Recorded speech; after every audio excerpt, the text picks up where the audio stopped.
aku ជួយសម្រួលដល់បងប្អូនប្រជាកសិករខ្មែររបស់យើងបានច្រើនមែនទែន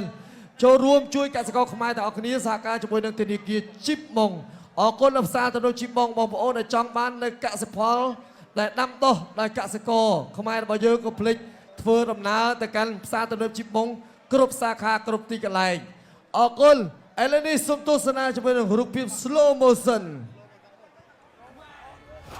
បាទឥឡូវទៅចាប់អារម្មណ៍រូបភាពយឺតមួយសិនបាទចំណុចកន្លែងនេះក៏សិតតែកន្លែងឆ្ងាញ់ដូចគ្នាបាទសម្បត្តិទាត់ជើងក្រមសុកធីកែងមួយកន្លែងនេះបាទតែពេជ្រសម្បត្តិធម្មតាអត់អីទេបាទនេះគេថាកីឡាករជួមមុខលំដាប់កំពូលបាទហើយការវឹកហាត់របស់គាត់យ៉ាងល្អឥតខ្ចោះអញ្ចឹងមួយម្ដាយអត់អីទេកន្លែងនេះហើយសម្បត្តិដែលលោកគ្រូអាញាកដាលគាត់ពុំមានម្ដងណែទៅបន្តទៅទៀតណែនេះឲ្យទឹកចេញក្រៅ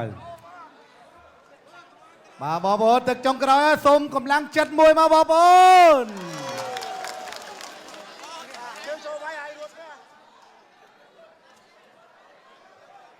បាទកីឡាចាញ់ឈ្នះជារឿងធម្មតាទេណាបងប្អូនសំខាន់ពួកគាត់ប្រឹងណាបាទតាំងទឹក1ដល់ទឹក4គូដណ្ដើមចក្រវត្ត Extreme Power Boom Cambodia គុនខ្មែរទឹកទី5ជាទឹកប្រៃប្រ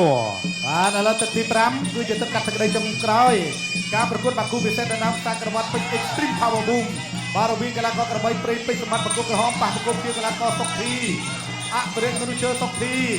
ខ្សែតែម្ដងបាទ Super Diamond ដើរចូលបន្តទៀតសុកធីហក់ធាក់មកជើងកន្លែងនេះលូកក្តាប់ដៃរបស់សុកធីចូលពេញកន្លែងនេះសម្បត្តិអាមេលោកបានពីដៃសម្បត្តិអាមេចូលចាប់អោបជាប់កន្លែងនេះរៀបជាប់លោកគ្រូម៉ាក់សមឿនទប់កីឡាករទាំងពីរអត់ឲ្យតាណាទេញែកសិនដើម្បីបន្តការប្រកួតទៀតបងប្អូនយើងគ្រប់គ្រងច្រើនណាស់បាទកណ្ដាលស្ទើរតែទូទាំងប្រទេសហើយតំបន់មួយចំនួនអាយយកាយកន្លែងនេះទៅហើយអាយ៉ាចូលទៅមកលោកកាប់ដៃរបស់សុកធីដើរចូលកាប់ដៃដើរចូលចាប់អោបជាប់កន្លែងនេះចាប់អោបជាប់ពីកណ្ដាលពេញពេញសម្បត្តិដើរចូលសុកធីថយតិចគាត់ជើងក្រោមមួយសិនគាត់មកជើងរបស់សុកធីពេញសម្បត្តិដើរចូលវាយទៅលើទឹករបស់ពេញសម្បត្តិហក់កែងមួយកន្លែងនេះអត់ដល់ទេហូមួយអាយ៉ាឥឡូវលោកគួរញ៉ាំរ៉ាម៉ាក់សមឿនសម្បត្តិដឹងថាដើរបុកចូលហើយសម្បត្តិដើរបុកចូលកាត់ដៃរបស់សម្បត្តិគាត់ជើងក្រោមមួយសិនលោកកាត់ដៃទៅវិញបានប្រេងថ្វាយការរបស់ពេជ្រសម្បត្តិខោរបស់សុកធីវិញដើរចូលចេញចូលកន្លែងនេះគាត់ជើងក្រោមមួយសិនដើរចូលអាយ៉ាចាប់ជាប់កន្លែងនេះ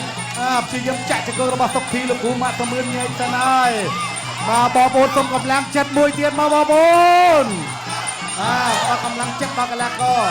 បាទដើរចូល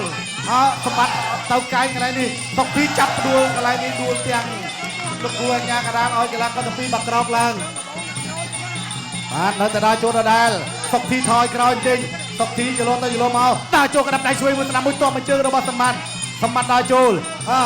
កណ្ដាប់ដៃរបស់សម្បត្តិសុកធីញាក់ទៅញាក់មកគាត់ជើងក្រោមសុកធីចលោសុកធីថយគាត់ជើងក្រោមសម្បត្តិមួយកណ្ដាប់ដៃរបស់សម្បត្តិលុបទៅលុបមកថយរបស់សម្បត្តិមួយក្ដាប់មួយឆ្វេងមួយដើរចូលគាត់មកជើងកន្លែងនេះដើរចូលមកដៃពេញកន្លែងនេះអត់អីលុបដៃបន្ថែមទៀតអត់អីទេកែចង្គង់របស់សុកធីអូយមិនទៅសើមិនបានទេគូនេះមាន50ឆ្នាំទេណាបងប្អូន100ឆ្នាំទៅមានគូពិសេសនេះជួបគ្នាម្ដងគូនេះគេថាក្រាត់លុបដៃស្ដាំមួយឆ្វេងមួយចង្គង់របស់សម្បត្តិចង្គង់របស់សុកធីចង្គង់សងទៅសងមកលោកគ្រូអាញាកដាលញែកកីឡាករទាំងពីរបាទដើរចូលសម្បត្តិដើរចូលសុកធីលុបបានម្ដាយសុកធីតាក់ទងមួយលុបកន្លែងនេះទៅវិញទៅមកលុបកន្លែងនេះខោទៅខាងមកចប់ទឹកទី5បាទលទ្ធផលយ៉ាងណាទីទៀតបងប្អូននឹងដឹងហើយបងប្អូនគិតតែក្រហមឬខៀវខៀវឬក្រហមហូមួយលទ្ធផលចាញ់ឈ្នះគឺជារឿងកីឡា បាទនេះគឺជាមហាព្រឹត្តិការណ៍ចាជាប្រវត្តិសាស្ត្ររបស់សង្វៀន Extreme Cambodia គុនខ្មែររវាងកីឡាករកំពូលខ្លាំងប៉ះល្អអបអសាទរមួយលទ្ធផលនៃទីជាយ៉ាងណាបងប្អូនឥឡូវនេះសូមទស្សនាធ្វើរូបភាព slow motion កាពីទឹក5បាទទស្សនាបាទរូបភាពយឺតនៅក្នុងទឹកទី5ដែលជាទឹក Final Run បាទនេះសម្បត្តិក៏ព្យាយាមចូលវាយសតទីទាត់នៅជើងខាងក្រោមសម្បត្តិដើរចូលវាយបន្តទៀតបាទតសើមែនទែនកម្លាំងកីឡាករទាំងពីរបាទ5ទឹកប៉ុណ្ណឹងគេថាស៊ុះនៅពេញបឹបតែម្ដងទាំងសុកធីទាំងពេជ្រសម្បត្តិបាទនេះដើរចូលក្តាប់ដែររបស់ពេជ្រសម្បត្តិបាទពេជ្រសម្បត្តិដើរចូលខោម្ដាយវាយលើវាយក្រោមកន្លែងនេះសុកធីព្យាយាមទប់អាជាមទេពឡាសេថយម្ដាយចូលពេញរបស់ពេជ្រសម្បត្តិម្ដាយពីរដៃលុកញុលទៅលើទីមុខរបស់សុកធីបាទសម្បត្តិជីសម្បត្តិវាយយកន្លែងនេះវាយមិនចំគោលដៅល្អទេបើថាចំគោលដៅនឹងมันអាចត្រួតត្រងបានដល់ទឹកទី5ដើម្បីខ្វែផ្ការបស់ពេជ្រសម្បត្តិមួយទៀតវ៉ាវគូនេះគេថាស្វិតស្វាញតាំងពីទឹក1រហូតមកដល់ទឹក5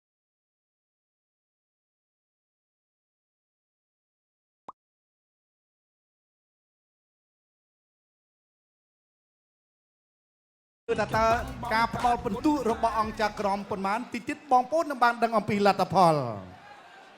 តើអ្នកណានឹងជាម្ចាស់ខ្សែក្រវ៉ាត់ Extreme Power Boom ក៏ហមឬខៀវឬតែនេះបាទអ្នកអង្គញាលៀងមេងសហសព្ទនឹងជាប្រធានក្រុមអគ្គនាយករបស់ក្រុមខ្មែរបែលជីឧបត្ថម្ភ8លានរៀលមកតែដៃមួយបាទអ្នកឈ្នះ5លានអ្នកចាញ់3លានបាទរងចាំអត់មើលម្ចាស់ខ្សែក្រវ៉ាត់ Extreme Power Boom ជាអ្នកណានៅក្នុងពេលនេះ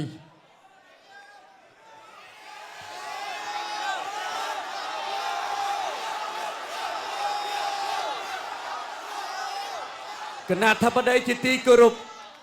អស់លោកស្រីនិងអ្នកកញ្ញាជាទីមេត្រីបន្ទុនេះចៅក្រមទាំង5សម្រាប់ឲ្យឈ្នះជាឯកច្ឆន្ទខ្ញុំបាទក៏សូមប្រកាសនៃចៅក្រមនីមួយក្នុងអាការដាក់បន្ទុចៅក្រមទី1សម្រាប់ដល់បន្ទុជួយកីឡាករបង្គោលក្រហម97បង្គោលខៀវ98ចៅក្រមទី2បង្គោលខៀវបង្គោលក្រហមចៅក្រមទី2បង្គោលក្រហម97បង្គោលក្រហម98បាទសូមអធិស្ឋានម្ដងទៀតចៅក្រមទី2បង្គោលក្រហម97បង្គោលខៀវ98បាទ